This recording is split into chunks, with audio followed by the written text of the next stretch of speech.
listening to Tassie Encounters Moments on Faith FM, and we're coming to you from Tasmania, right across Australia. Each weekday at 9 a.m, you can hear what the Bible says about past, current and future events. You can learn how to study the Bible more effectively. You can get to know who God is, why we're here and where we're going. And you can experience personal encounters with Jesus. I'm your host, Jason Cook. And today, Kyran Stanton is back with us, continuing our topic this week on Tassie Encounters Moments. And that topic is the dilemma of debt. Welcome, Kyran. Thank you, Jason. Good to have you back again. Always a pleasure.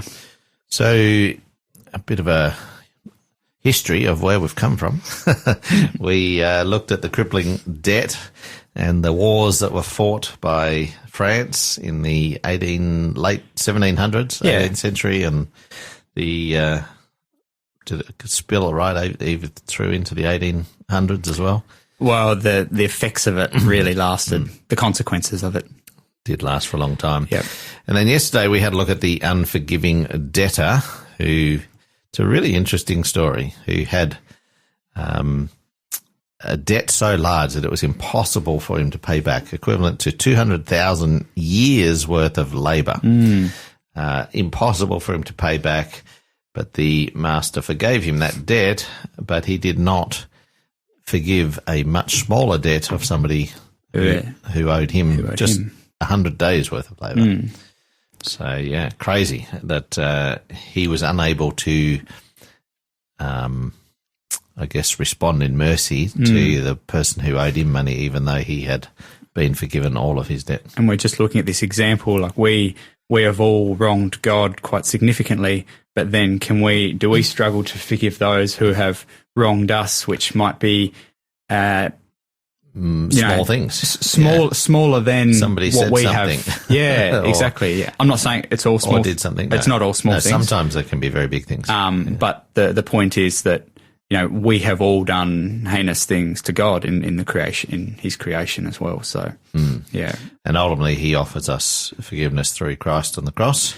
Yeah, and even as Christ was dying, He said, "Father, forgive them, for they know not what they do." Yeah, and we're just trying to tell stories about some people who have forgiven others because they've realised how much forgiveness they've also received, and trying to help people to be able to get rid of bitterness in their lives and be able to live with that freedom and that peace.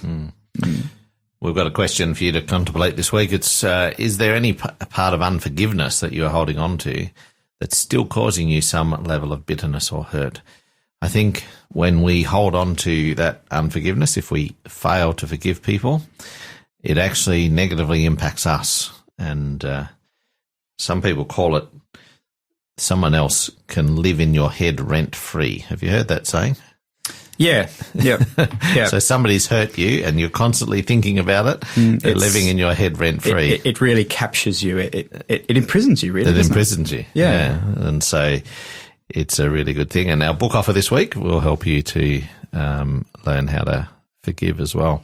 0488 880 891 is our show number this week. Now, you've got another historical story, not quite as old as the previous one. No. In the 1700s. This is now in the 1900s. Yes. And it's during the Second World War. During the Second World War, yeah. And I think this one will be, many people will be more familiar with this one, but if you're not, it is a fantastic story, and I recommend you read it. It's a shame we couldn't have it for our book offer as well, but I highly recommend it. It wasn't on the list, unfortunately. Yeah. So.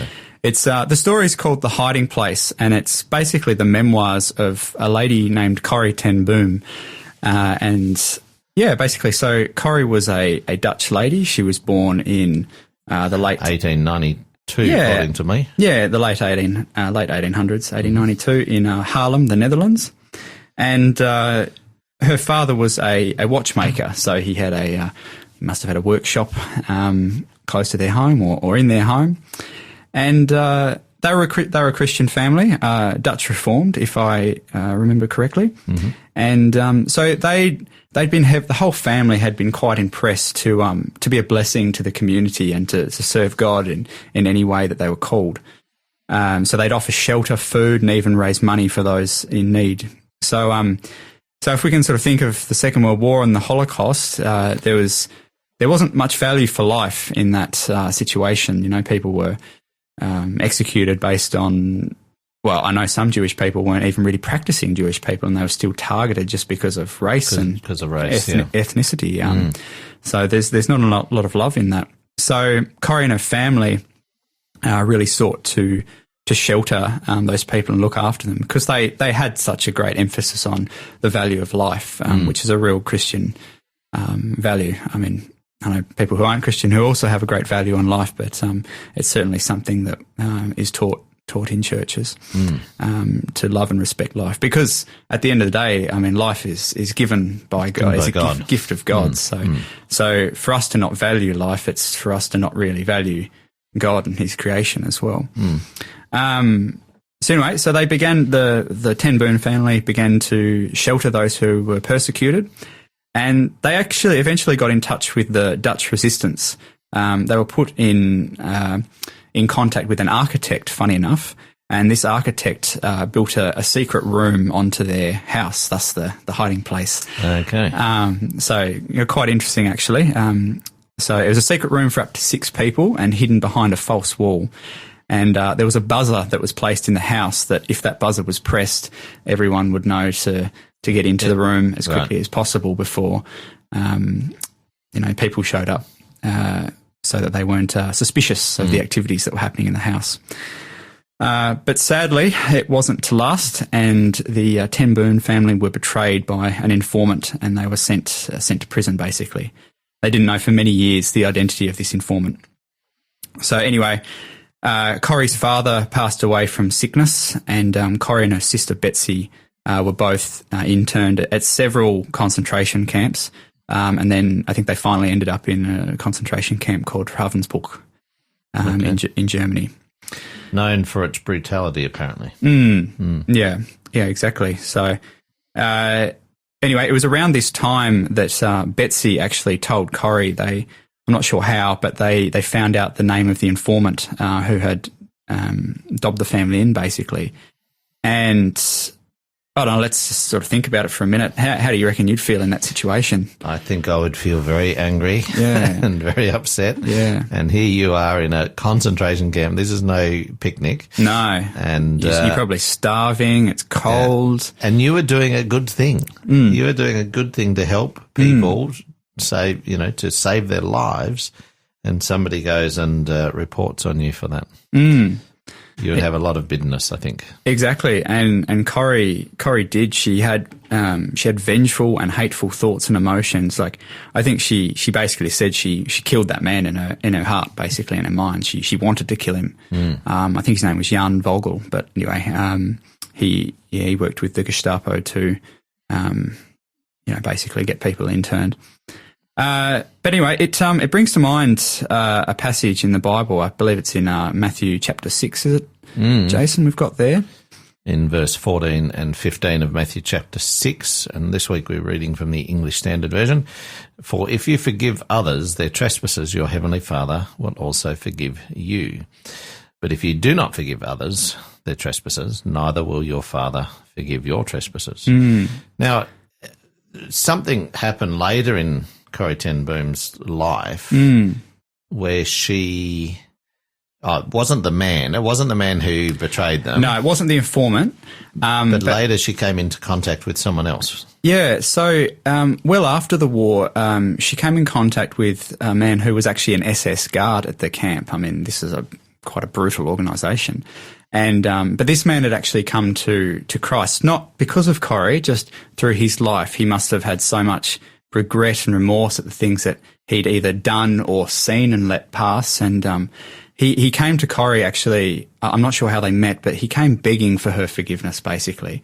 And she really had to struggle with this. It wasn't an easy thing, as you could imagine. But eventually, she put her hand out to him and she said, "I forgive you, brother." And just how powerful I think that is, not to be taken lightly. And that man was absolutely elated, as you could imagine. It obviously gave him peace as well, because, I mean, he's probably struggling to live with himself as well for what he's done. So that's the other thing, like the wrong that we do to people can also sit heavily with us, and we can struggle to forgive even ourselves. There's a story, I won't tell it all, but you might want to look it up. Sandy McGregor was the father of 3 daughters, and in Sydney, a young guy on drugs came into a party that they were at and killed the 3 daughters, shot dead, and one other girl. And he said, I've heard his testimony in person, that he said if he did not forgive that man, it would have eaten him up to the point where he would have died himself. Actually, there's quite a relevant story just recently with the death of Charlie Kirk, and just his family now having to wrestle with that, and they will have to go through that battle of forgiveness. Yeah. If it otherwise it could take over their life, and that's even worse. Absolutely. So there's another point here that we wanted to bring out, and that was that found in Matthew 5 actually, that it says, "You've heard it said to those of old, you shall not murder, and whoever murders will be liable to judgment. But I say to you that everyone who is angry with his brother will be liable to judgment." Christ actually raised the level, really, didn't it? Didn't he? He says not just about what you do, but even about what you think. Yeah, and as you mentioned earlier, Corrie Ten Boom had murdered this guy in her heart. Yep. And she no doubt had to grapple with that and ask for forgiveness for that attitude as well. And this is the point that I'm trying to make. We, even if we have these thoughts, I mean, that is evidence of how much we need God. So even if we've been wronged and we are actually the victim, the sinful thoughts in us can lead to aggression and vengeance and a cycle of bitterness and anger. So this is why we need Christ to be able to let go of that. Otherwise, we actually, even though we're the victim, begin to cause problems.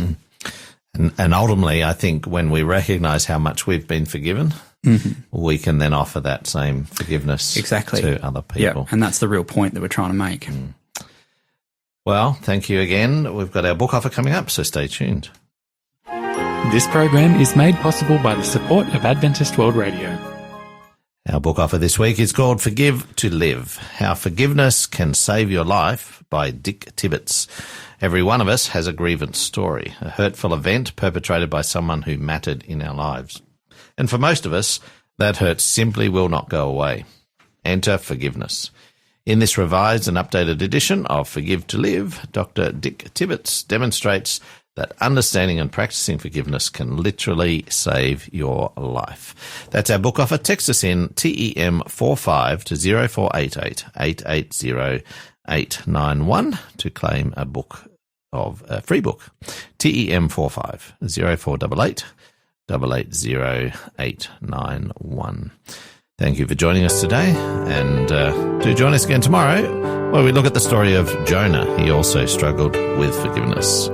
May you encounter Jesus more today and every day. As surely as the dawn will come, as certain as the day, there's comfort for the weary, hope for all who stray.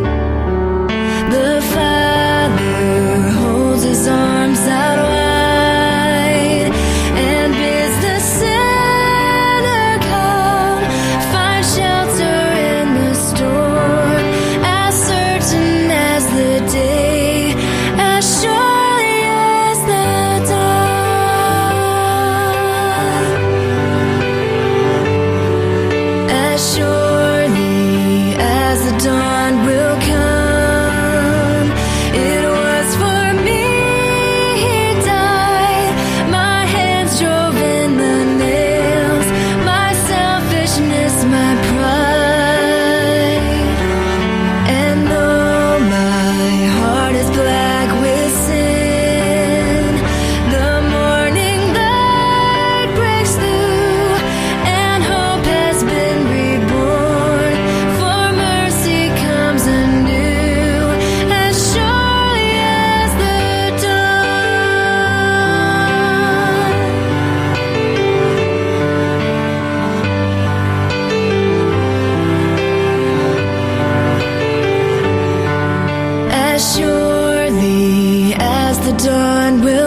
This program has been made possible by the support of Adventist World Radio.